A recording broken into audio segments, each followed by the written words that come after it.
पत्नी से पति का बहुत लगाव था, तो उसने कहा मैं तुम्हें कभी नहीं छोड़ना चाहता। बोले एक उपाय है और भगवान से मांगो। उसने कोई ध्यान नहीं दिया। दोनों का जब शरीर छूटा और एक राजा की राजकुमारी बनी हो, पर उसी राजा के यहाँ जहाँ बहुत से हाथी रहते थे उनमें हाथी का बच्चा बन करके वो आया, तो वो भी नौ किशोर अवस्था का हाथी हुआ, तो रो रहा था। राजकुमारी भजन करने वाली थी, उसने दृष्टि से देखा कि मेरा पति हाथी की योनि में आया है।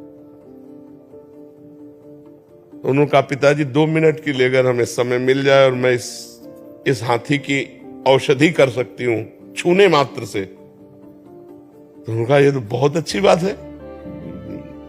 नजदीक गई और कान में कहा तू चिंता मत कर, जयमाला तेरे ही गले में डालूंगी। और सुन, पीछे तूने भजन नहीं किया इसलिए हाथी की योनि प्राप्ति की। अब अगर तू मेरी बात मान ले, अब राम राम कृष्ण कृष्ण जप ले, तो अब हमारा तुम्हारा मिलन भगवान के यहाँ होगा, क्योंकि अब मैं चूकूंगी नहीं, अब तेरे में नहीं फंसूंगी। तेरे में फंसने के कारण मुझे राजकुमारी जन्म हुआ नहीं, मैं भगवान को प्राप्त हो जाती। हाथी बड़ा प्रसन्न हो गया। रानी जो राजकुमारी थी, बड़े बड़े राजकुमार आए थे, किसी को नहीं।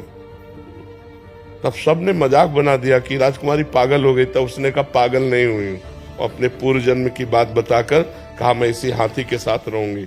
और वो हाथी को रोज भगवान की कथा सुनाती, भगवान का नाम कीर्तन सुनाती। जब हाथी मरा फिर उसका शरीर छूटा, दोनों भगवान के धाम को गए। तो इसके चरित्र से लगता है कि यदि हम दोनों काफी समय तक साथ रहना चाहें तो भगवान से पास करवाना पड़ेगा। भगवान से भजन कर, दोनों भजन करें और भगवान पास कर दे, तो हो सकता है कि 1-2 जन्म और साथ मिल जाए। अरे अपने सोचने से तो होगा नहीं, कि इसलिए नाम जप करें, दोनों भजन करें, तो लंबे समय तक ऐसा हो सकता है कि भगवान कृपा करे।